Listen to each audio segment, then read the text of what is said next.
Okay, we're live. Hey, I want to thank everybody for joining in. This is Mike Sneed coming to you again from Appliance Boot Camp, and I'm running anchor on the Power Block. I want to thank everybody for joining in. Man, great weekend I had this weekend. Uh, it kind of feeds into what I'm going into with the story. I'm running, I'm running, trying to get everything tied in at the last moment. I actually, as you might have saw, I jumped in at Mona and them at the pretty much at the tail end.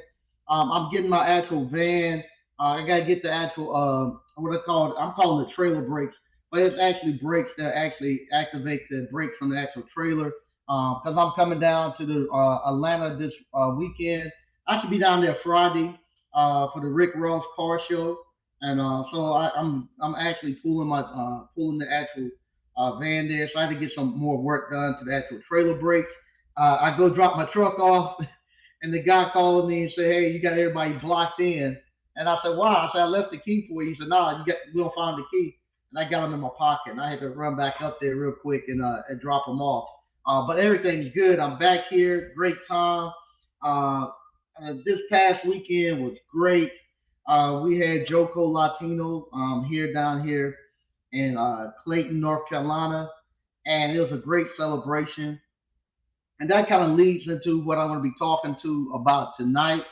Joco Latino. If those people don't know, I built my school and I have my actual ice cream parlor down in a little place called Selma, North Carolina. And for the last several years, well, years before I got here, the town had been struggling. The town just been struggling, trying to get his legs back under it, and it was in a downward spiral when we first showed up down here. Myself and Mr. Jeff Hamilton, he's making sure he has the coffee shop. Him and I showed up at the same time, and the town's in a downward spiral, and him and I was pretty much the anchor to actually try to turn this town back around and get it back going back in a positive direction. And I'm happy to say yes, we have turned it around to get it into a positive direction, and it's moving forward. But the town is still trying to find its identity.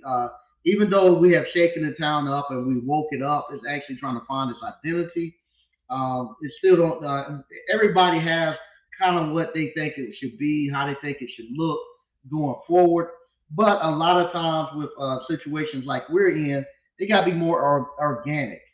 We can have an idea and we can actually try to master plan it to get it there, but that kind of got us where we're at now, where they wanted to make it into this antique capital of the United States, and it just kind of it just put the town in a bad spot. So anyway, we turned it back around, and we've tried to do just about any and everything to get to get people to come to the town, to get people to actually come into town and actually spend money. Like I might have told you all in the past, we've tried everything, but this was the first time that we went wholeheartedly at the Hispanic population, the Latino population. Um, I told you all that we had somebody that does a lot of marketing, especially towards the Latino population. They came to talk to us as business owners, and they were telling us why we need to put our money towards the Latino market and the Latino families, minorities. Why that's where we need to go. And it was like I say, to hear the stuff that they said, it was great for the Latino, but it was sad for African American man to hear it because everything that where they're at now is where we were at maybe 40, 50 years ago. Um, they were telling us, with the Latinos, it was less than $100 of what the Latino men actually bring home, what they bring home per week. Not less, it's like less than $100 than what the white man was bringing home per week. So they got the capital. Not only that, they're married and they have family structure. So it's a husband and a wife. And what they were telling us is you don't have to have that many of them coming in order for you to fill your event. Because if you grab the Latino get a Latino, you're gonna get the husband, the wife, and the kids. So you have vendors that can cater to everybody, not just we doing if I cater to the African American, uh, either it's going to be for men or it's going to be for African American women, and they're going to bring the kids, but ain't going to be any men. It's going to be one or the other. We're so split right now. It's not going to be a lot of families, and it's not going to be something where if I'm going to do something, it got to be a women's conference, and then it's just a bunch of women. So the vendors going to be towards women, or it's going to be something. If I do it for men, it's going to be something that's totally for men. There ain't gonna be a lot of women. There ain't gonna be no kids. And so, and the thing that the African American in this town, when I was talking, and one of the complaints were, uh, y'all have stuff downtown, but we don't have no transportation to get there. And so, so here it is, 2022, and their complaint was we don't have transportation to get there. And their complaint about the price that stuff costs. Well, this weekend was the first time we done Joco Latino, and where we went strictly for the Latinos. And when the process of us doing that, uh, they ran radio ads. That was the thing too, because Sergio and Adele, they're Latin American, so they actually took the lead on it, and they knew their pieces. Because they said you can't do it on Saturdays. We always wanted to do something on Saturdays because we're thinking that's us. We do stuff on Saturdays. They said no, Saturdays. Most of the men working in the skilled trade, so that's a work day for them. They said Sunday is the day that they do stuff. So you got to be done on a Sunday. So they done it on a Sunday, and they knew where we need to advertise at. It's not going to be so much on Facebook and stuff. You got to advertise on the radio station because the guys they actually are they at the job site on the construction site. They're listening to the radio all day on the construction site, or they driving to the construction site and they're listening to the radio. If you actually advertise on this radio station, they'll know, and then they'll come and they'll bring their wives and kids, and you're gonna be okay. Well, okay, so we have this show, we have the thing, we put it on, and I admit the early part of the day, because it started at 2, about 1:30, 2 o'clock, I was kind of hesitant. I was like, man, I don't think nobody's gonna show. I'm on double booked and double staffed for my what's it called for my employees to be here, and I don't think we're gonna do anything. And at the time, I was trying to run an outside booth. I was trying to do cotton candy outside. My thing was I was gonna do cotton candy outside and popcorn and have ice cream, have a full staff of ice cream on the inside. About 2:30, 3 o'clock. I mean, it went it just went crazy to the point where I had to my wife and daughter was coming down to see the thing. They actually had to step in and just start selling cotton candy outside. I had to go inside. We ended up having to shut one of the stations down because we had so much business coming into just the ice cream parlor. And the ice cream parlor was packed from the cash register all the way out the door the whole time. And in a period of less than 5 hours, there didn't nobody complain about the prices.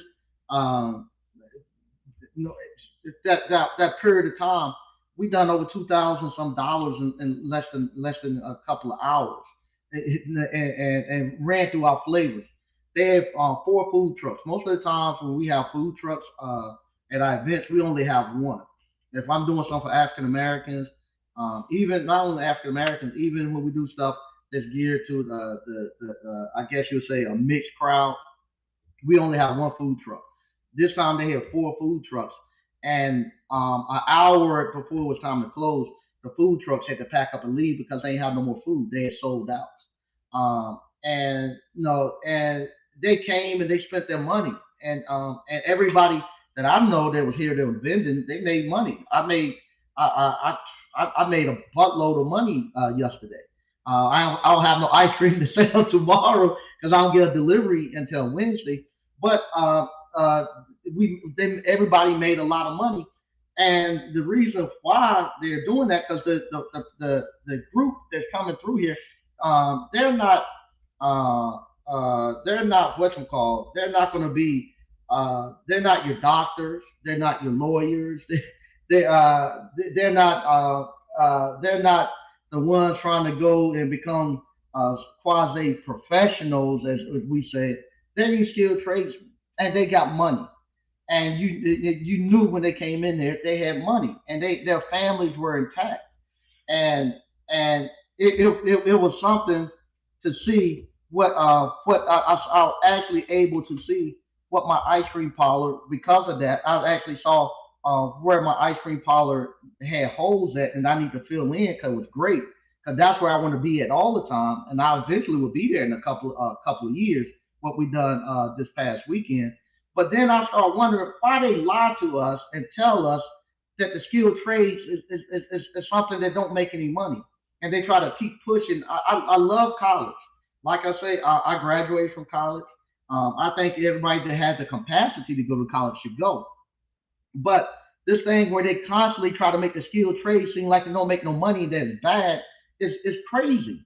It's crazy. Now, I'm going to show you all a video.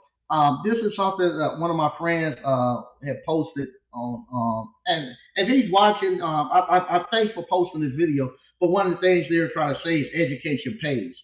And ain't nothing wrong with that. Because what they done, they make the person who's in skilled trades, they make it seem like the worst thing in the world, and then everybody else who has so-called these degrees or whatever is living the best life. And there's like education pays. Don't get into the almost like pushing the skilled trades down. And I'm gonna let this video play. After we look at this video, I'm gonna come back and I'm gonna talk about it a little bit. All right, so I'm gonna share this screen that we all have right here. Reggie and Mona shared theirs, so I'm gonna share mine too. I ain't gonna let them be the only one that share screen. All right, here we go. All right, we're gonna listen to what this guy has to say. I'm a roofer. How much do you make? About 70,000 a year. How many years of experience? 7 years. Any career advice? Don't be a roofer. It's tough on the body.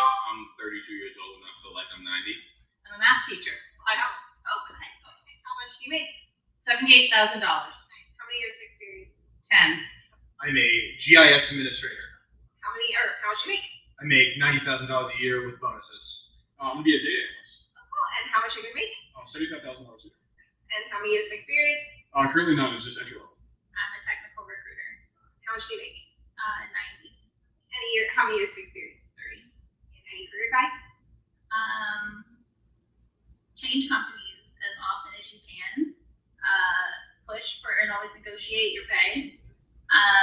And always be in an environment that wants to develop you. Okay, all right. So we want to take that off right there. Man, Jesus Christ, it makes me mad. Now that's what they just done. They just went through that, and they're gonna tell you, "Oh, don't be a roofer." Now, what nigga? What? Gee, what guy or what person thinks a damn math teacher make more than a roofing contractor? Just to put a roof, to put the roof on this building is about $19,000, and it takes the guy about 2 days to put the roof on here, and he only paying his help only about $15-$20 an hour. So that's what they do. They show you that, but they don't show you the roofing contractor. You don't have to have a contractor's license to come to put roofing on and stuff like that. Uh, this right here is just crazy. They're gonna put a math teacher. A teacher is the lowest paying daggone career you can have, and they're gonna say you're gonna be the roofer. That roofer can make 90,000, whatever those salaries they said. A roofing contractor can make that in 3 to 6 months. And this is the stuff that they're putting out there, and they're telling us this. Uh, uh, uh, uh, all the stuff. It's just ludicrous that they'll do that and program the younger kids and get people to think, oh, because he's in the skilled trades and stuff, that he's not going to make any money, that it's going to be hard work, that is some demeanor that's going to hurt your back. And I just saw all these families that come here through the skilled trades and stuff, and the most money I ever made. Um, I'm going to the African American group right now. We done. We're done. We are done. It's to the point now that we have gotten to the point where even our business people who supposed to be teaching us business and stuff, they are becoming to the point where they want to be thugs, where they want to teach business like they selling drugs. They want to give the analogy of whenever they're going to try to teach you something, are going to put it into something where it relates to like selling drugs or being a thug. It's crazy. Everybody wants to be a thug for some reason. I just saw the guys in Atlanta that here they are rappers and stuff like that, and they trying to run some drug cartel or stuff. That's the stuff that we want to get the memory by for some reason, and even to the point where, like I said, I'm looking at people who are real entrepreneurs and real business owners. They want to be like the drug dealers. They want to come off and give that impression, and we not going to be able to compete. They have. I have to be careful because, like I say, I'm privy to a lot of information that a lot of people don't know. But I can go ahead and tell you this: they don't want you in the towns and cities. They don't want you because you're poor, and it's not because you're black. Black has a little bit to do with it, but the main thing is because you're poor. That's why they don't want you in here, and they don't want to cater to you because you're poor. Because when you poor, I can't sell you. If you poor, you come to the ice cream parlor, and I have to.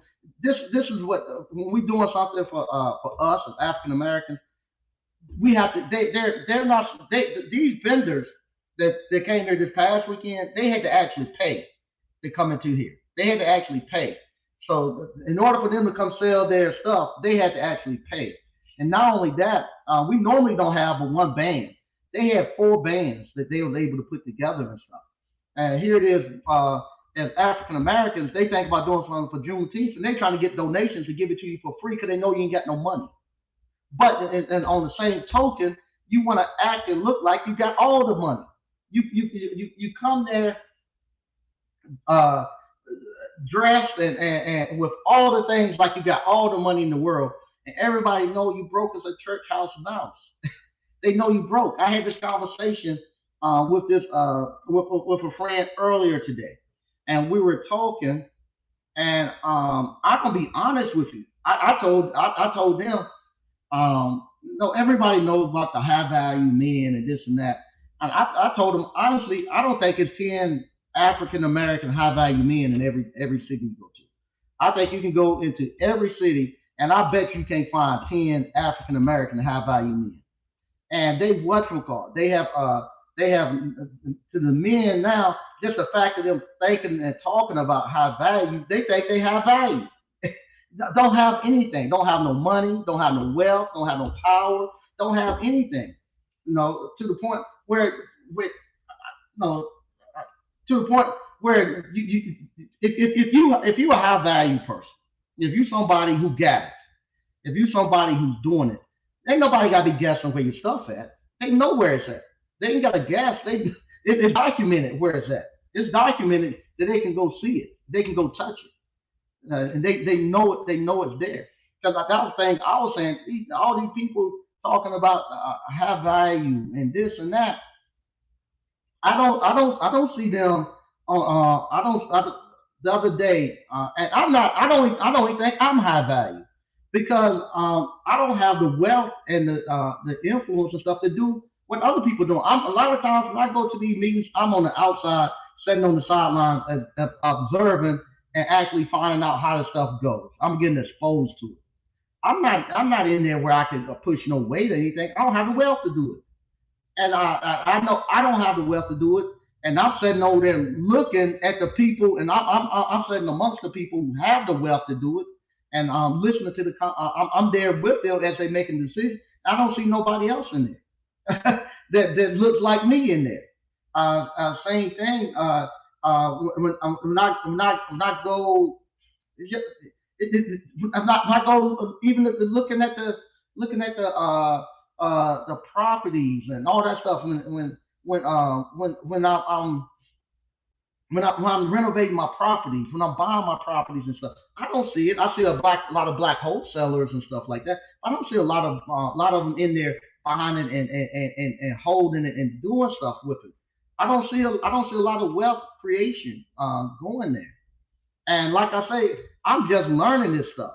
I'm just learning it. I'm just learning how to get this stuff done, and I'm learning how these things work.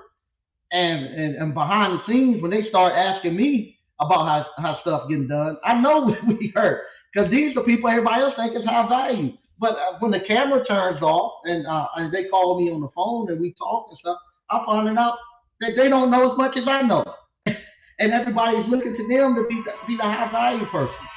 And so that's the stuff that we gotta get away from this stuff. And being we gotta make this entrepreneurship and owning stuff cool again. It's the only way to do it. We gotta stop trying to perpetrate this thing.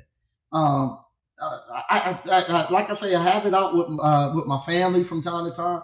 No, I tell y'all the stories.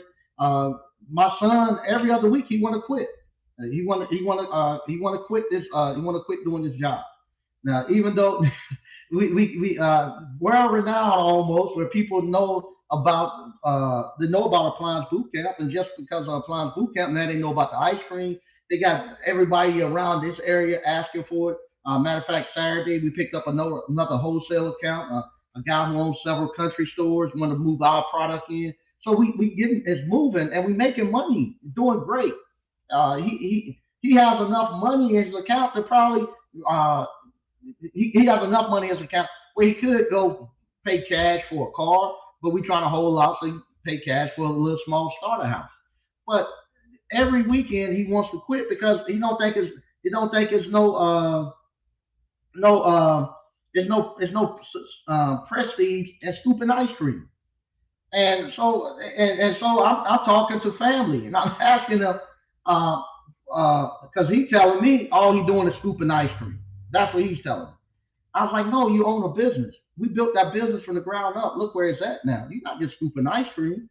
I said, I was there scooping ice cream Sunday. I'm there making waffle cones Sunday. So I asked my family, a family member, what do y'all think?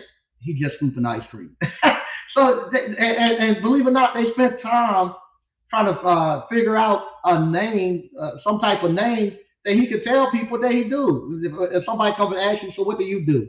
And everybody want to be able to say that I'm a data analyst and this and that. And if you talk to him, if you that guy who said he was a data analyst, I bet you money. If you talk to him for 10 or 15 minutes, he couldn't tell you how to write no database. He couldn't tell you how to write the query. He couldn't tell you anything about it. He couldn't tell you anything about it. If you were to talk to him for 10 or 15 minutes, you'll find out he don't know quite nothing about it. It was just a name that somebody had just pushed out there. But anyway, my family is coming around trying to figure out a appropriate name for somebody who scoop ice cream or make ice cream, and they came up with some crazy mess. Oh, you're a frozen dessert artisan, artisan, or some crap. Why in the hell you got to tell somebody that? You just got to tell, hey, I got ice cream parlor. I'm a small business owner. When people ask me that, Saturday I went out to get something to eat on the way to a play. I stopped down and I was eating, and the waiter asked me, because I left him a nice tip. He asked me, "What do you do?" I said, "I own a couple of small businesses." Oh, where are they? Uh, I don't want to sound like I'm bragging or gloating and stuff. So I try to, I tell them, I say, I own an appliance repair business. I got a little ice cream parlor. I own a actual school. Oh, you own a school? Yeah. Tell me more about it. So they go deeper into it. But that's the stuff we have to have. But this thing where you going and and you want to display like you some thug, and you somebody all tough. I'm there trying to eat my food. The guy at the table beside us, he talking on the phone and eating, and he got his phone on speaker, and he's trying to portray. You can look at the guy and tell he's not built like that to be that person he's trying to portray. Man, I told you, man. He was talking about one of his friends, and he was like, man, I told him, man, I can't talk to him, man, because he on some crazy stuff. I'm gonna blink out on him. I'm gonna blink out on him. You can't keep talking to somebody crazy. They're gonna blink out on him. I'll blink out on him. So I told him I can't deal with him. And he's smelling like weed and all this other stuff. And he's trying to portray like he's some hard guy. And you can look at him and tell he ain't built like that. That he's not built like that. And I want to tell him so bad, man, shut up and put the phone on up against your ear. Or put it iPod. Nobody want to hear that mess that you talking about. Trying to trying to front like you got something. I know you don't have nothing. I know you don't have nothing. I know you don't have nothing. It's crazy. I can just look at the conversation you having tells me you don't have anything. I can look at what you driving. I can look at how you dress. Tell me you don't have anything. It's here. It's just so much of that stuff that you can. Once you get into this entrepreneur stuff, and once you start getting around real business owners, and you get around real players, you get around real players that really can move it. I don't have anything. If you get around real players who can really move it, you realize those guys right there don't have nothing. They don't have nothing. All it is talk. It's, if if a guy got it, I'll go ahead and tell you this. If a guy has it, he's not gonna be on no YouTube or no chat for no 3 hours arguing with no woman or no man trying to convince them that they got it.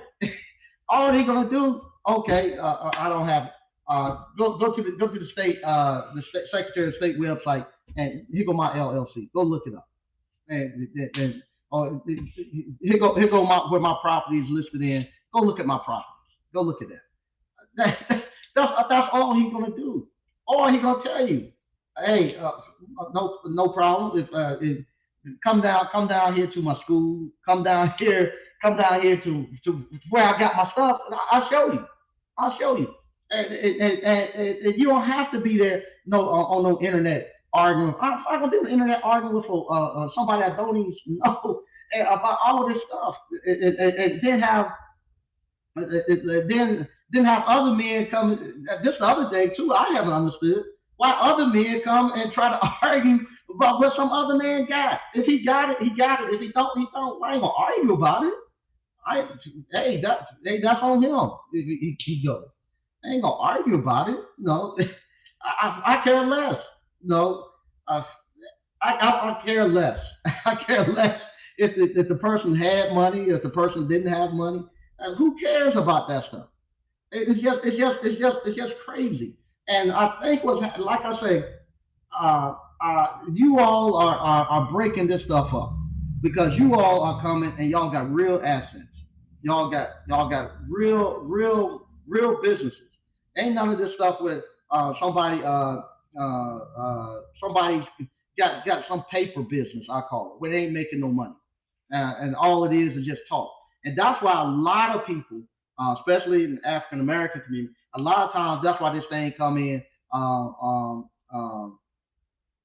LLC YouTube or something like that, where they tell African Americans they tell, well, you don't need to get no LLC because they know most of us ain't making no money in no LLC. So they say you don't really need no LLC because they know all they done is file the paperwork, got an LLC, and they ain't never made a dollar out of the LLC.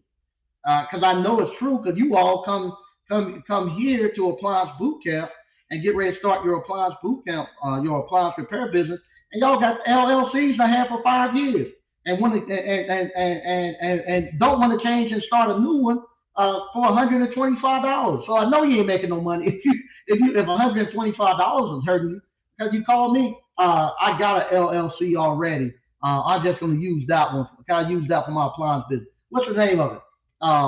Mike's Need Enterprise and Logistics. What do you do with it? Well, I was thinking about I was going to get me a box truck and I was going to do some carrier business and stuff, but things didn't work out.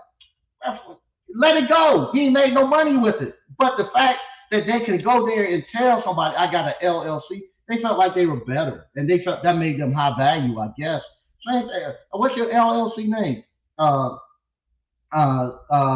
if My LLC is LJW Holdings Company. Okay, what do you, what do you do with it? That's my holding company. I was gonna put my stuff in there, and I just I'm gonna put that in there, and then I was gonna have that be my parent company, and then from there I was gonna have all these subsidiaries that was gonna operate out of it. Have you made any money with it? No, I was gonna do it, but something happened. I had to back off. Man, throw that shit away. It ain't worth it. It ain't worth it to do that. Just throw all that shit away. All that stuff people have told you all and put it in your head, throw it away. If somebody have came on here and been on here selling you courses, selling you business stuff for the last 15 to 20 years, and they ain't got nothing that you can go touch. They ain't got nothing you can go touch. They ain't got nothing that you can go validate that stuff out. They lying to you. They lying to you. Ain't no way in the world that you could come on here, and if you're an entrepreneur, if you're a real entrepreneur, if you've been on this actual YouTube for several years, selling courses, teaching entrepreneurship and business, and you ain't pulling nothing physical out of this, no brick and mortar and this and that. You ain't pulling nothing out of it. They lying to you. They lying to you. They taking your money and they put it in their pocket and they done spent it. They done spent your money. They ain't got nothing they can show to you. A real entrepreneur comes on here and he said, "Man, I can go grab money in out of this thing, and I'm gonna go put it someplace." The course, I'm gonna tell you right now, this course game is right now is dormant. It's not the money that was making coming out this thing once like it once was, and that's why you see these guys now are starting to pull away and trying to find something else to do. They were trying to take their money out of this YouTube, and they were going to try to go put it in a real business. And you found out quick that they didn't know how to run a business, and they lost their money. And now they trying to wait for the next wave to come through. That's why they waiting now, and you seeing them kind of wait and see where the next wave is coming, so they can get on it. They don't want it. They don't want to get out here now and take another shot and lose. Because then they got two losses. They got two strikes against them. But I'm telling you, if they ain't got something that you can go touch, that you can go feel, that's verifiable, that say that, hey, I put that thing together and it works. They lying to you. They don't know how to do the business. They don't know how to do it. And there's nothing wrong with not knowing, as long as you get around people who can actually teach you. But the problem is we don't want people to know that we don't know. And we want to portray that we do know. And they go out here and get a Porsche, to get a Lamborghini and all that stuff. That's easy to do. They'll give you that. they'll give you that all day long. But for you to come put together an actual business, and you hire employees, and you put it together, you get it up and running, where the public can come then and sample your product, sample your services, and say, hey, yeah, you on point, you good. That's a true entrepreneur. That's a true business owner. That's the people we need to get behind. That's the people we need to listen to. Somebody who's just on here talking and showing you fancy stuff from the money that you sending in. I told you, this YouTube is new prosperity preaching. That's all it is. I can come up here and just preach. People send me money. The money that you all send me, I can then go out, buy all these clothes and all this stuff, keep the stuff moving. It's just, and then people try to say this crazy stuff. They made $1 million, $2 million. We done seen that shit play out many times. The basketball, football players, don't matter how much money you make. A year when this stuff drops, a year out of them being out the actual NBA or out the league, they broke. They on the streets. We see it all the time. They make all this money, and then they say no. They They back into the streets with us, and they worse off than would have been. So we don't care how much money you had coming through there. I want to see that you able to sustain it when the stuff drops off, and you're no longer able to sell those courses, do you still have enough to continue living that lifestyle? Like I say, I talking to the person earlier today. We was having a debate about the high value stuff. Everybody who's talking that high value stuff, they have never in their life cut a check for private school for their kids. They ain't never done that. So, but they telling you that's a high value. I mean, how would they know? They never done it. They have never in their life uh, paid out their pocket for their. They say they paid cash for the kids to go to college. They never done that. So how they know? How they know that what it takes to do it? If they have never went up there to the register office and strike a check for 15, $20,000 to pay some college tuition. Now it's different for me to go up there and strike take your money and go buy a $40,000 car because that make me look good. You know, so hey, they'll do that because it make them look good. But to take that and go invest it into their kids and stuff, no, they ain't gonna do that. They ain't gonna do that because they selfish. They selfish.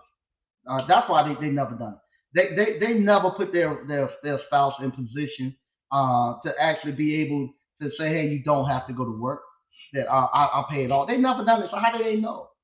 How do they know? How do they know? How do they know what the real entrepreneurs and family wives look like? Their wives not know.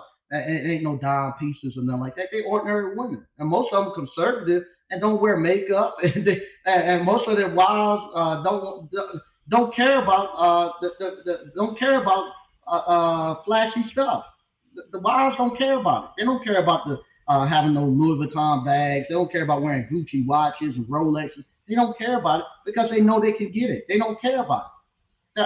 And so all that stuff that people are telling you is wrong. I have yet to admit of all the millionaires and stuff that I've ran with and talked to on a daily basis, I have yet to see one in a three-piece suit. I've yet to see one in a three-piece suit. And some people say, well, one of the questions that came up was I was telling them, I said I get to actually talk and sit with the people who actually make the decision on about the cities and stuff that you live in. I'm not talking. I talk to city councils and stuff like that, but I'm talking about I actually get to sit and interact with the people who actually say, "Oh, this highway is going to get cut through here, parallel to this highway to move the commerce back and forth. This this land right, your land right here on this side of town. We're gonna make this. I have to be careful what I say because people listen. But on this side of town, we're gonna take this land that you live on, and we're gonna call it we'll just say low density rural area. Meaning, in order for you to actually be able to put a house on your land, you got to have a little more than half an acre of land to put a house on. And I make that over in your community. So now, but on the other side of the community, I'm gonna make that urban area where you can put 8 houses on an acre of land. And so, and you don't get to see that happen behind closed doors, and it happens. So now you wonder why your acre of land is not worth as much as his 16th of an acre or his eighth of an acre on the other side of town because you can't put no house on it. Because what happened now, your kids come back and you say, oh, I got 2 kids, and they putting houses on the other side of town on 16th of an acre of land. So my kids coming back, I'm gonna give each one. I got an acre. I'm gonna give Jerome a half an acre, and I'm gonna give Latasha another half an acre for them to put their house. You split it and give it to them. They go down there and try to pull permits and stuff. They can tell them, no, you can't put it on there. Why not? You got to have more than a half an acre to put it on here because that's the way it's zoned. And then you arguing, they can't do nothing with the land. It's locked. It ain't worth nothing because you can't put nothing. You can't do nothing with it. It's locked in. So now what you do? You say, man, I can't do nothing with it because it's locked in. And you what you call? You sell it for peanuts. And once they get enough of your land on that side of the town, guess what they do? They come back and say, hey, we overpopulated over there. We got enough people. We need to start moving people over here now. And so now they come back and rezone it. And so now your land now they'll say you can cut it up and make it urban area, and we're gonna cut it up now, and it's gonna be you put 8 houses on an acre of land. Now the prices go way up, and you don't left because they won't let you put a house on it. But that stuff is happening, and I get to be around when people are doing that. And I'm saying I don't see those guys in there making that type of having that type of discussion. I don't see them in on it when that's happening. And so that's how I know they're not high value. They not have value. If I go, I told you I got asked to go back to if they don't take the if they don't take the actual invitation back, I accepted it. But if I go to the university and stuff like that, the professors and stuff, they don't make no decisions about what goes on in the university. Lord, I hope they don't. I hope y'all not listening to me. But most of the time, the deans and the chancellors and the provosts, they don't make the decision. It's the business owners. The business owners make the decisions. We go in there and we tell them what they need to do. Because we the ones who gonna be buying their product. We the ones who gonna be buying their kids. Bring the kids out. We the ones who gonna be building those labs and stuff like that. So they got to do what the business owners. I told you many times. If the business owners told them to teach the world is flat, and they say we're gonna build you $1 million lab, they'll start teaching you right then and there the world's flat. They told you they'll do it, and they're gonna build a lab, and they're gonna give and what happened? A lot of the professors the professors want to get endowed. So what happens if a company come in and say, hey, I'm going to endow this professor, meaning I'm gonna give this professor maybe $250,000 to do research every year. So that professor, that endowment that is on that professor, it follow him from school to school. So make it now where the school don't want to fire that professor because they want that money coming in for research. So now if you come in and you tell the professors you're going to endow them, that professor now he can do whatever he wants. He ain't gonna get fired. And if he do get fired, he can take that endowment to the new college that he's going to. So what happened? A lot of the deans they come in and they want to push, get the professors that's up under them that's on their side. They come there pushing the actual business owners. Let's endow these professors because what happened if you endow these professors are actually on my side. And what happened if they come in and they try to fire me, wherever I go, these professors are going to go with me. So now, if I'm leaving, I'm going to take over $1 million worth of research with me. They won't fire me. Then I'm able to stay here and actually keep pushing your program through. But if I don't have no support system, they can remove me. They put somebody else in. So you have that going on in the university. That's all that stuff I saw. I saw it firsthand, and I don't see them talking about that stuff. And I don't. That's just that part of it. That's not even the business part of it. The business part, I don't. You don't. I ain't seen them build no businesses in front of your face. I have yet to see them. Every one that I've seen them try to do fail right in front of us. But we still believe them. And we've seen it fail right in front of us. Some of the simplest businesses, even the ones where they say I went out and they say they done the research and they done this and that, but they don't tell us how they researched it. They don't tell. I tell you all, if I'm gonna buy a business plan for somebody, they ain't done it 10 to 15 years. I ain't gonna talk to them about it because they haven't went through enough of the business cycles to even know if what they're doing works. So what happened? Most businesses fail in the first 3 to 5 years. So if he ain't been doing it for like 1 or 2 years, not gonna go there and try to buy and listen to them. I ain't gonna listen to them. I know it's gonna fail. And so I what's it called? I say, hey, go do it, and if it works, come on back. But I'm not gonna listen to you because I don't trust that you know what you do. I don't trust. I know you don't know what you're doing because I ain't seen you go through those hard times, and you can figure it out. Anybody can figure business out if they got enough money and they got enough patience and they disciplined enough to stick through it for about 10 years. You'll figure it out. But you're gonna go through hell. You're gonna go through pure hell to figure that business out. So if anybody wants to learn a business and actually make it work and do it on your own, go ahead and do it. But be prepared to go about 10 years of pure hell of figuring it out. I was telling the person earlier today, All my brothers, they got full head of hair, and most of it's pretty still uh, don't have to dye. But I don't have no hair. And I said entrepreneurship took my hair out. You get in here and you try to figure a business out and let it go. And think that you're gonna get in here and try to put a business together. It's hard. It's hard, and you got to find your niche. I was some, I'll say this right here. People ask me all the time about the appliance boot camp. People think I don't teach the skill, the actual technical part, which is funny. I do teach the technical part.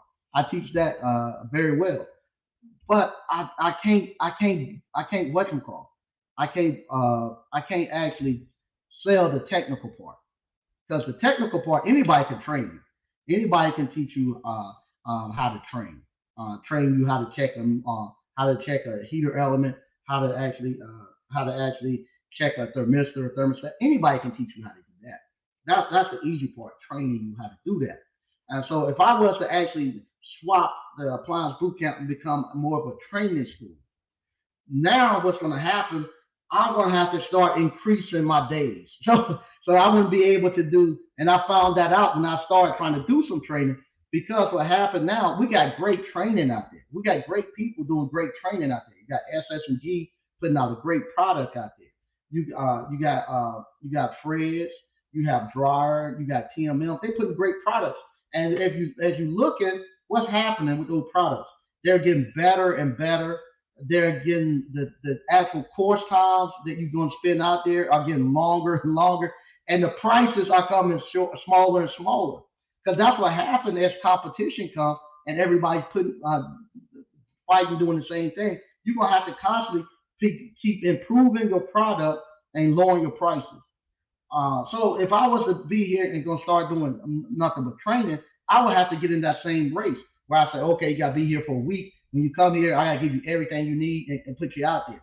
But if I'm gonna say I'm gonna teach you the business part of it, I'm gonna teach you the business part of it, teach you how to run the business, and teach you how to get going, and then tell you go to SSG Academy and let them handle that what they're great at. That's the best way for me to get in and to make my money and not have to have to get into the race that they're going in because they putting out great products. All of them putting out great products, and I don't want to get into the race of that. But I do know out of 300 and some years of you being here, ain't nobody attempted to teach you no business. The universities ain't attempted to teach you no business. Uh, no trade school has attempted to teach you no business. Nobody has taught you sat down and taught you business.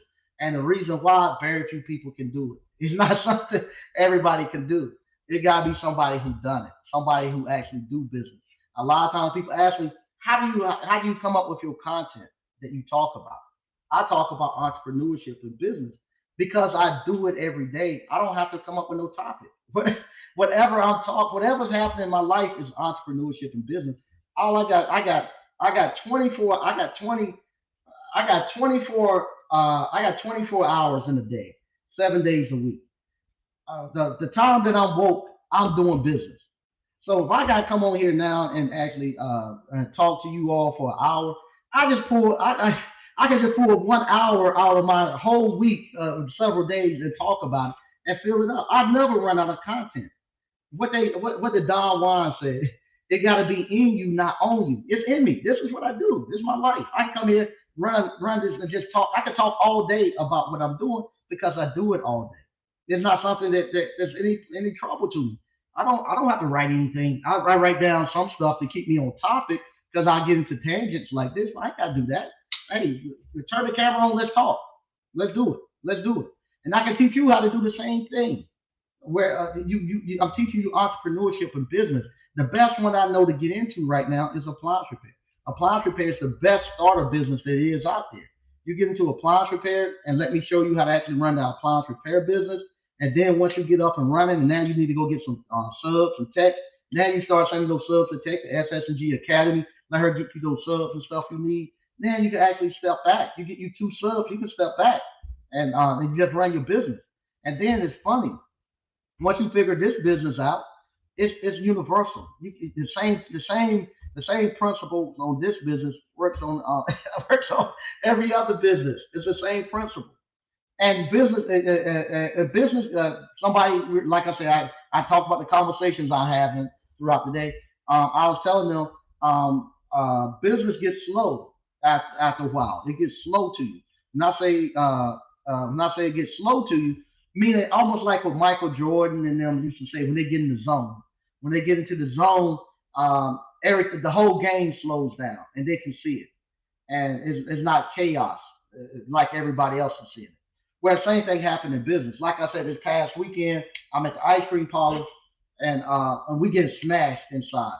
The young lady that's actually pretty much the manager in there, she calls out and say, "Hey, go get Mr. Sneed. We can't handle it. We got too many people coming in." I walk in the door, and as soon as I'm looking around, I love it. This is what I want. So I jump in. I start making the waffle cones, and from there, I just look at the tickets. What happened? They looking at the tickets on the counter, and you got tickets all out, and they're running out of waffle cones. They're running out of waffle bowls. So I jump in and I say, hey, you make the tickets. I'm gonna just make waffle bowls and waffle cones, and I just start saying, hey, the ones that doesn't need a waffle cone or waffle bowl, pull those off. Just need a cup. Get them out the way. And so we start doing that, and then one person just make milkshakes. After they get tired of making milkshakes, they switch back around and they start doing the waffle. They start making the waffle bowls, waffle cups, and stuff like that. So we just kept doing that. And what happened in about 5 or 10 minutes, it wasn't chaos anymore. We had a plan. We knew how we was working the plan. And the kids now and stuff say, "How everything calm down when you get here?" Because I'm seeing the business. I'm the general. I'm leading the troops. I'm telling them this is how we're going to do this thing. Not only that, I'm looking and I'm seeing what's going on inside the ice cream parlor. I realized, oh man, you need to be playing music, but you got to take the music from up here at the countertop and move it out there by the door where the line and stuff is at. Because what happens, the music playing by the countertop, the young ladies can't hear the orders that's up there, and the people waiting on the orders can't hear it because of the music. The people that's waiting in the line in the back, because they can't hear the music, all they thinking about is a long wait. So if I take the music and move it out there to the back where they come in at, they now can hear the music, and they're not no longer. And music changed the way you feel. Now they hear good music. They don't care too much about the weight, and it changed the vibe. Oh, it's a nice little vibe they got going on, and the people up front don't have to hear worry about not being able to hear the orders. The other thing that I saw, the video games and stuff, I got to pull those out. They're okay when you got slow, when we're slow like we been busy.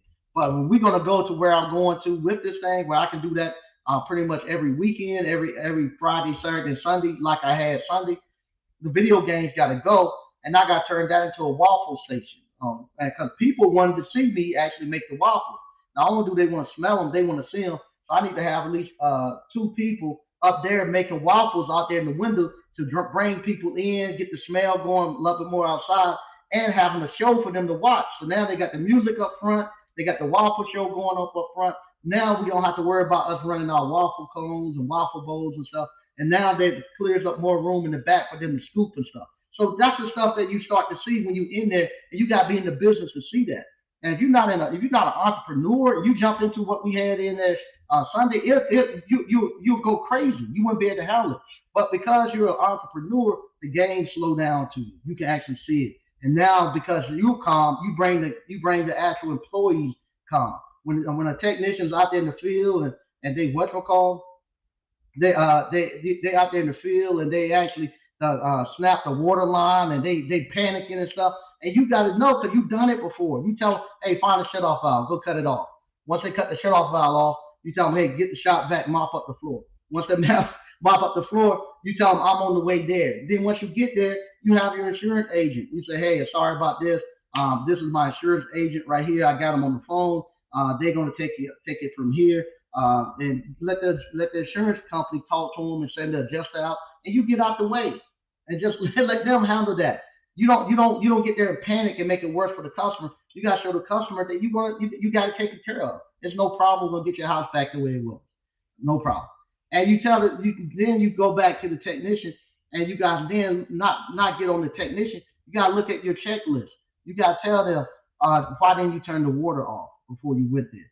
And if you don't have it on your checklist, if you're gonna go there and start messing with a dishwasher or something where you're gonna have a shut off valve or something, if it's not on your checklist where it says go turn the main water supply off, then you need to add that and say, okay, from now on, I'm gonna give you a checklist.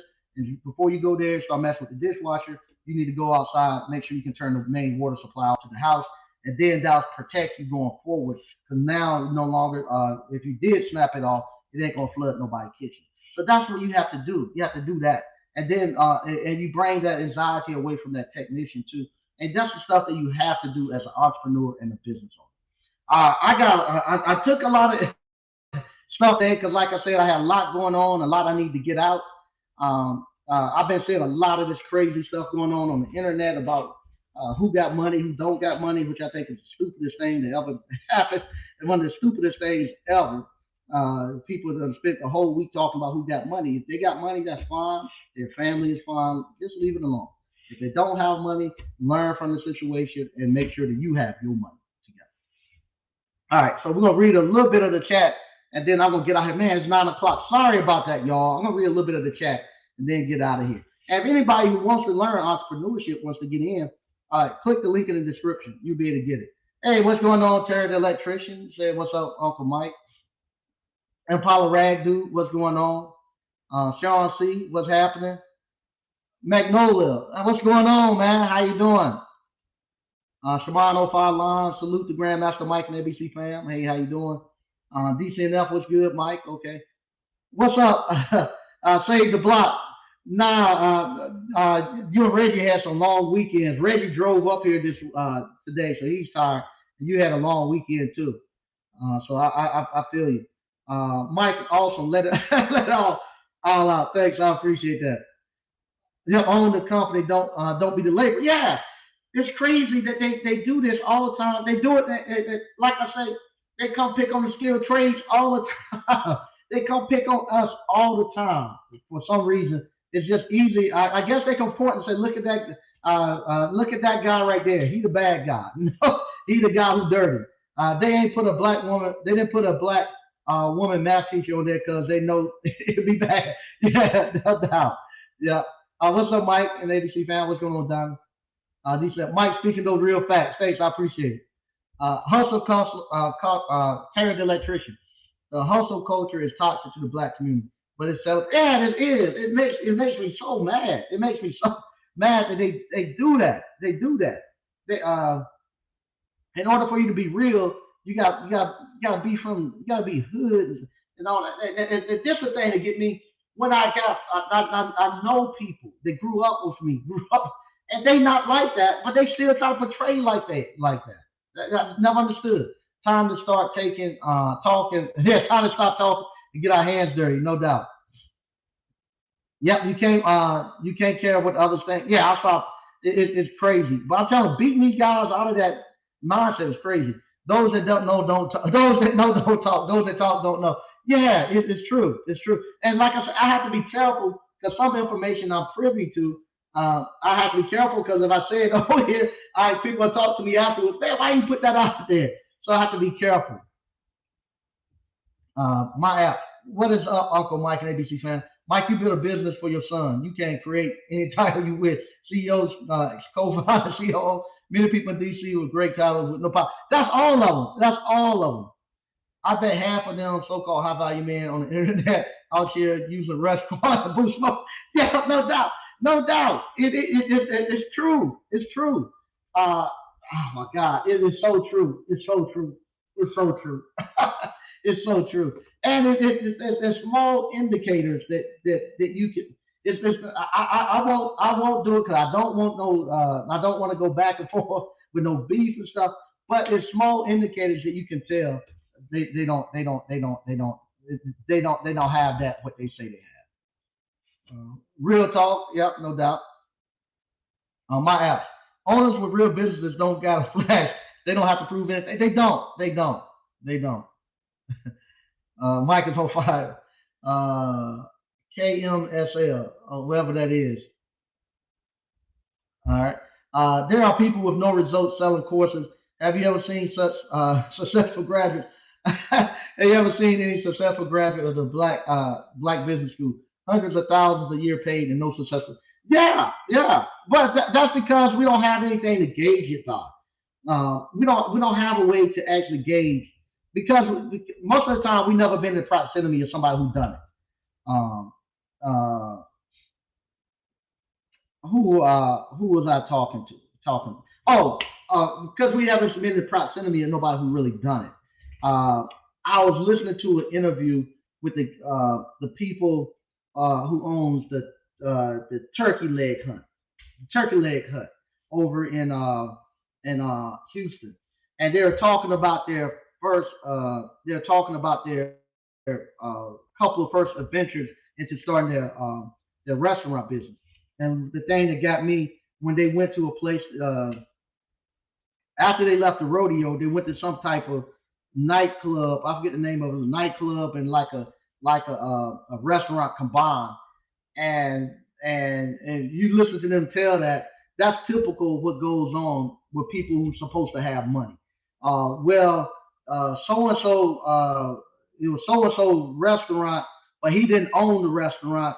Um, the POS system was in somebody else's name, and they were cutting me checks, and then that person didn't even have the restaurant lease. It was actually leased to somebody else, and they subleased it to them.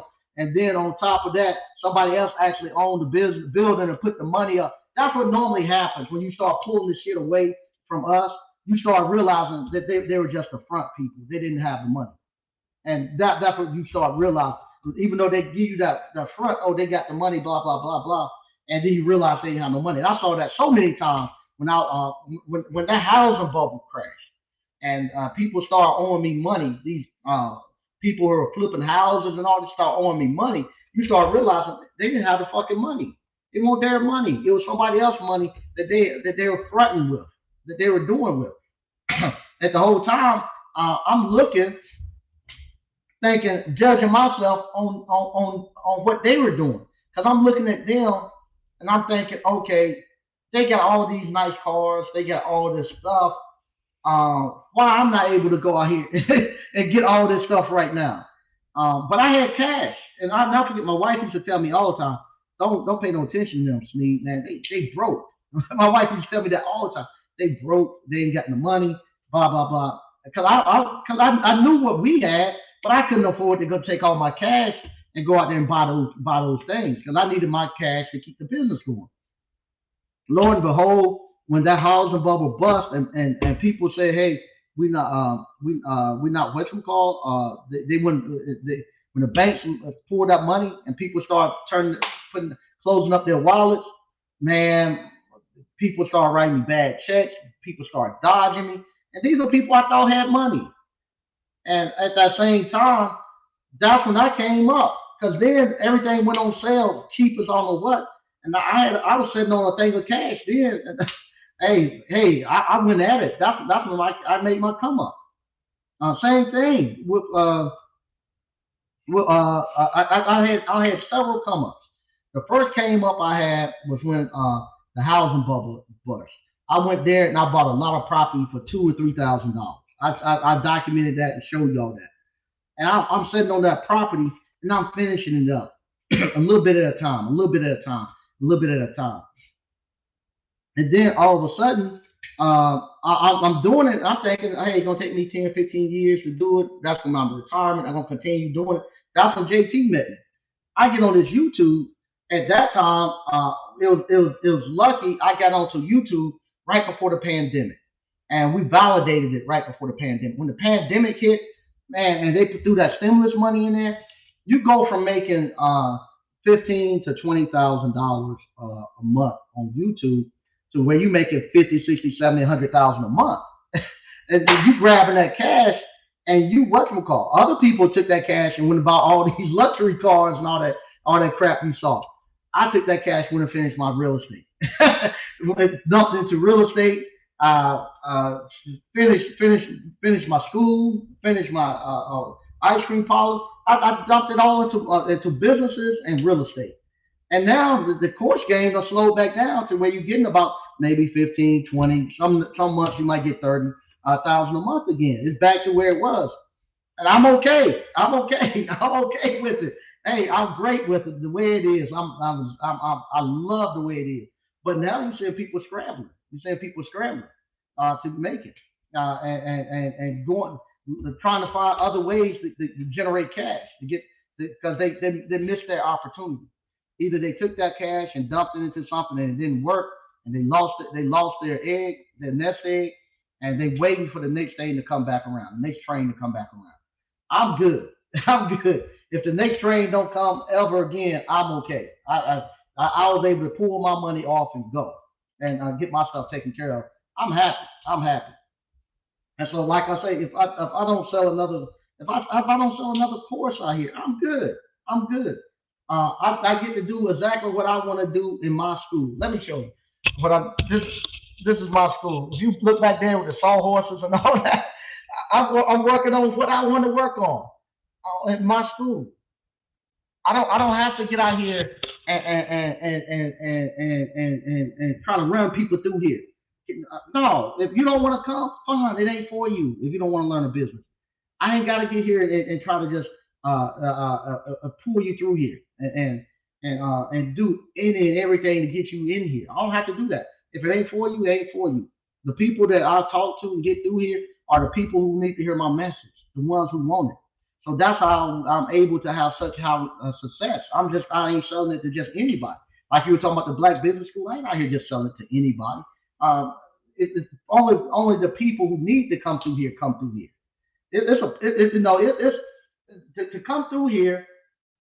It's an investment that you have to do to yourself. It ain't something that you got to actually decide. If you want to come through appliance boot camp and start your own appliance repair business, you have to make a decision in yourself that you want better out of life. This ain't something you just gonna come through and say, "Oh, I'm gonna see if I like it and stuff." No, you gotta be sick and tired of being sick and tired where your life is at, and you gotta truly want to change. That's the people I want. I don't want to work with people who don't want it. I want people who want it. And so, yeah, it's limited people who come through here. It's that red velvet rope that they talk about on books and stuff. Solid. It ain't no wide open gate. I'm trying to pull people in. It's a narrow gate that people come through here, and the people who come through here are the ones who need to come through here. I'm okay. I'm okay with when it was time for me to make my money through here. I made my money through here, and I took that money and put it and got my real estate done, got my businesses done, and I'm good. I am good. I'll read a little bit more, then I'm gonna get out of here. Uh, that's those behind closed door cities council paying for 10 to 20 years down the road. They are. They got you locked. They got you locked. They got you locked. And they picking and choosing where the winner's going to be. They know where the new industries that's coming to town. They already designated where they got to go. They know where they're going, and they know you ain't gonna get it. Let's see here, Terry. I don't have a Porsche, a Benz, or Range Rover in my driveway. My customers have them be damn glad to see my Appliance pull up in the driveway. Yeah, yeah, no doubt, no doubt. That's also why gentrification is taking place in a lot of communities. Yeah, it is. It is. Uh, LP, you telling the truth? I purchased a couple of the courses only to see him, only to see him crash. Yeah, yeah, yeah, yeah, yeah. So true, so true. Now what Mike is speaking on as far as starting and growing a business from experience is damn near unheard of. And when put into practice, it works. Yeah, it works. It's no surprise that it works. There's no surprise that it works. It's always funny. From time to time, I talk to colleagues and I tell them something. I said, "You do this, this is going to happen. Don't do it." And I try to warn them, "Don't do it." But they do it anyway, and it happens exactly the way I tell them it's going to happen. And they come back and they said, "You warned me." I said, "I knew it was going to happen. I won't guess it. The reason I knew it was going to happen because I've done it. I've done it, and I'm telling you not to do it because I don't want you to have the same problems that I had. I knew it was going to happen. There was no way around it. It's going to happen. I've been down that road too many times." You in the zone tonight. Thanks, man. Mike taking off energy. Nah, nah, not at all. Uh, not at all. Thank you. The block needed this tonight. Nah, this right here is just me pouring it out. A lot of times when I'm talking, especially like you, what's going on, Taran, man? Taran will be here next month. He's going to be actually performing for our June, kicking off June 10th for us. No, when a lot of times when you see me doing this, this is therapy for me. I have to get it out of me. Like they say, just shot like fire shot. You got to get it out. You got to get it out. And this is therapy for me to actually come here and get it out from my chest, and for me not to keep it inside me and be harboring bad things. And so I come here, get it out, and then I move on. Uh, we're in the, um, we're in one of the top and richest countries in the world, and are built on capitalism. So it goes without saying that we watch pockets. You make X amount, but the real question is, what's your margin? Yeah, yeah, yeah. That's some of the things too. Some people talk about how much they gross, but no, I like to know what you netted, and then not only do I want to know what you netted, I want to see what you built. No, I want to see what you built. I can come here and what you call, and actually I can come here and most people don't read. Most people don't read.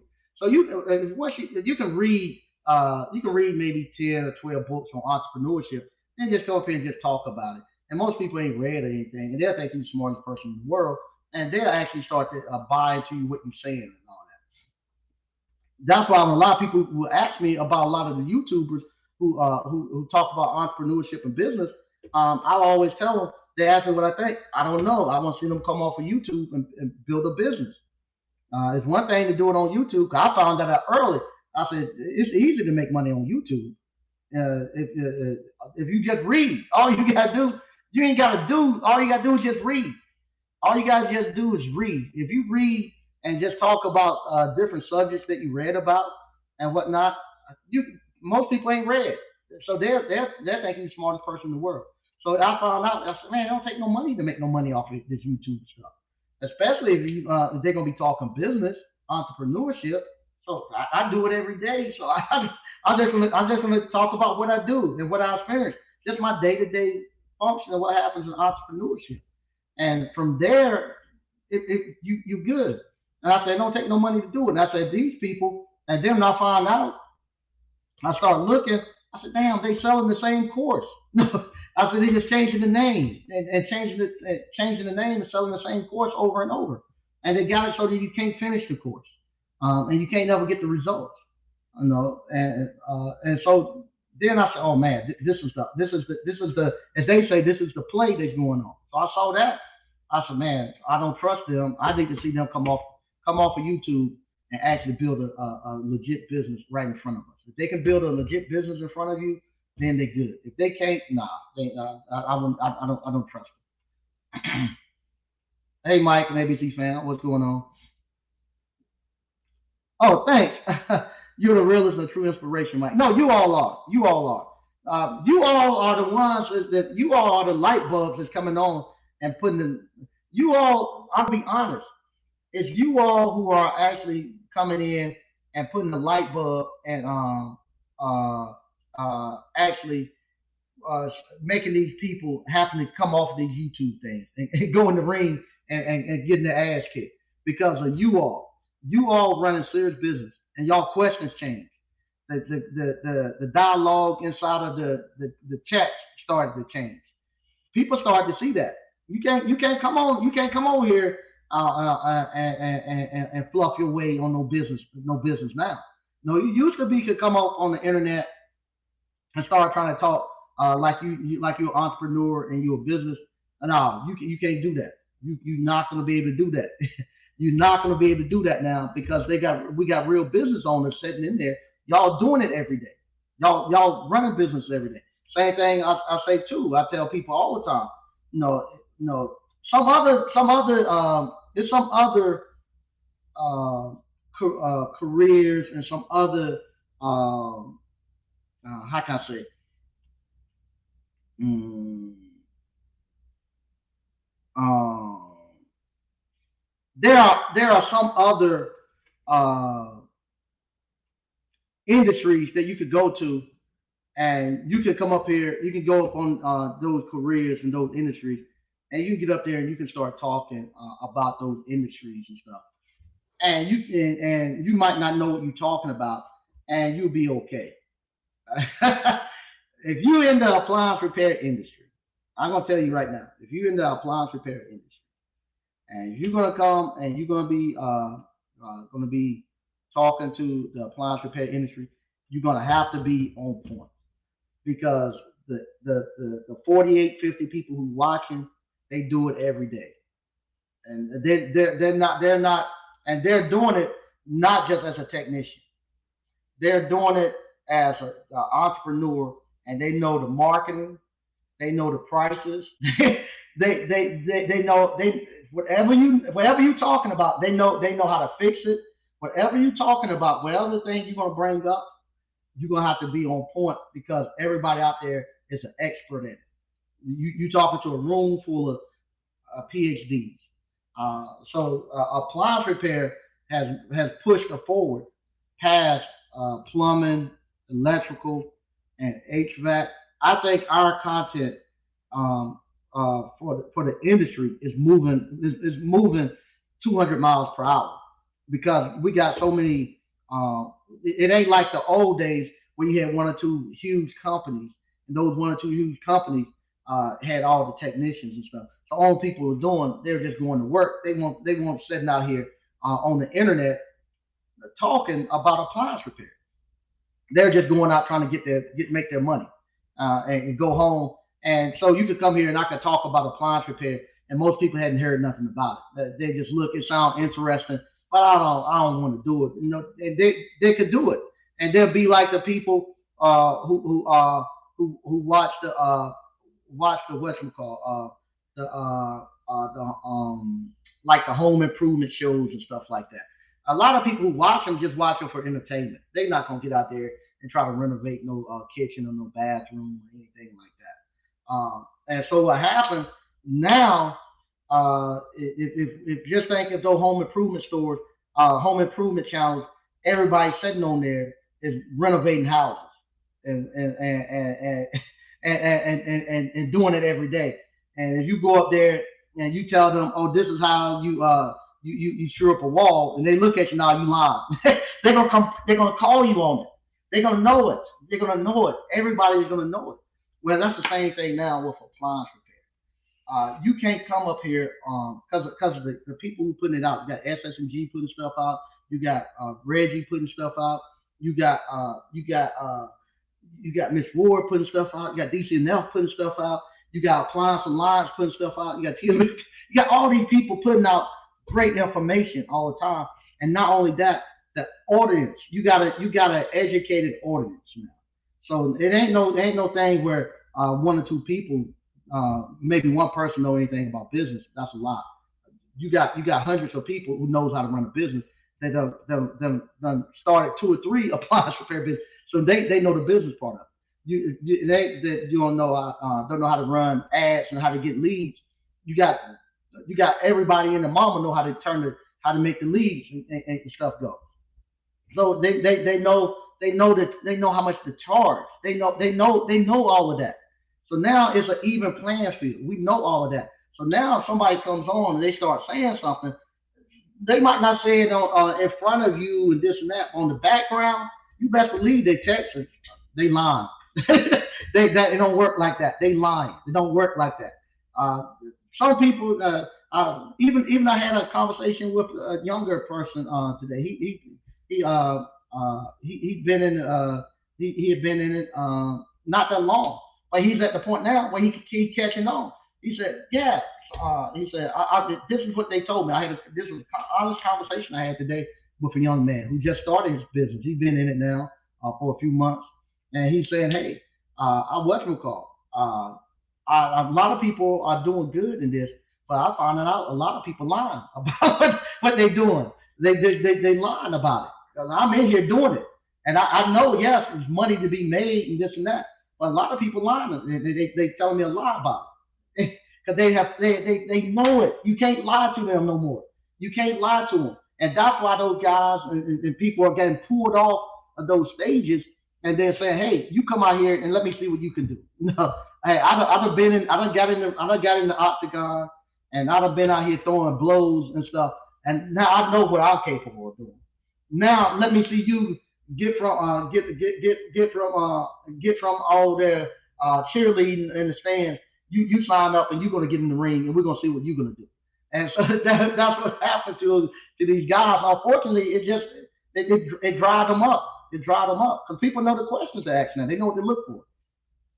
They know if you ain't if they can't see the results. Don't nobody want to hear you talking about it no more. They want to see the results in what you're doing. And you can't use. That's another thing too. You can't what you call. You can't the money stuff. Uh, uh, the money stuff is what you call. It ain't gonna move nobody no more. No, it used to be you could show that flashy jewelry, you could show that you could show that nice car and stuff, and it'll move. It won't move these guys now. They got money. They know what real money is. They know they can go out here tomorrow and make $2,000. So they don't care about your money. It's a difference when the people are fed and the people know what they know their ability. So you come out here trying to flash a car and stuff, they laugh at you now. They laughing at you because they know that's not what they got to the point where money's not don't move them anymore. It's their business that they want the stuff, the business. They want the knowledge. They don't care about that mess anymore. If they want to know, they know at any point in time that stuff they could get. They want to get their business running and streamlined. That's they looking for knowledge now, and you're not able to do that anymore.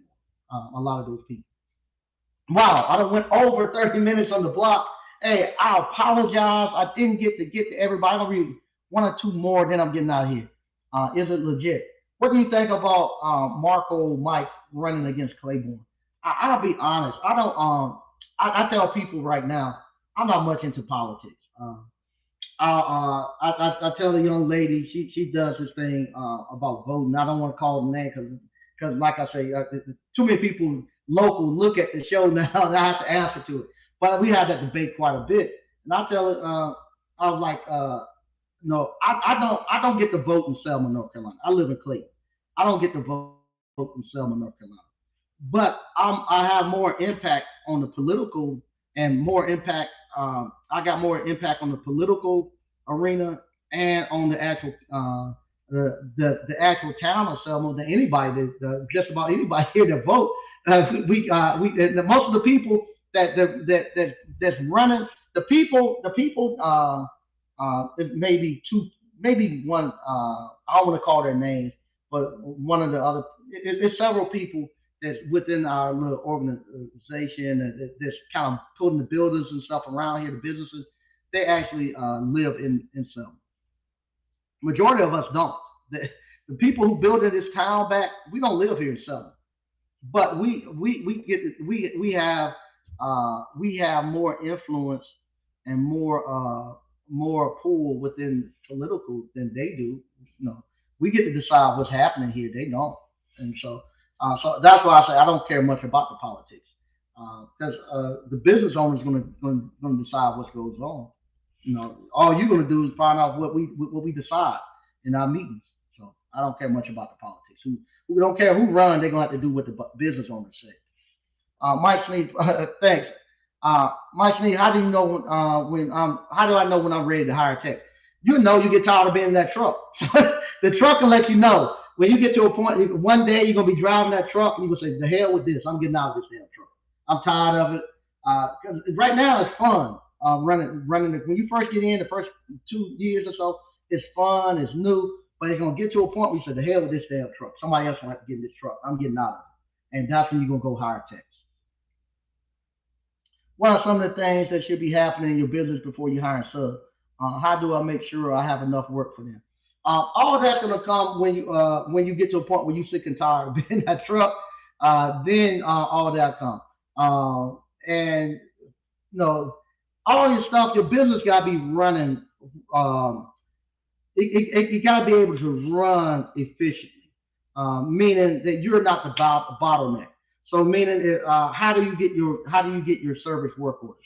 If somebody got to call you and you got to put in every work order, and then you got to write on a piece of paper, and then you got to take that paper to go somewhere to go do the service call and all that stuff.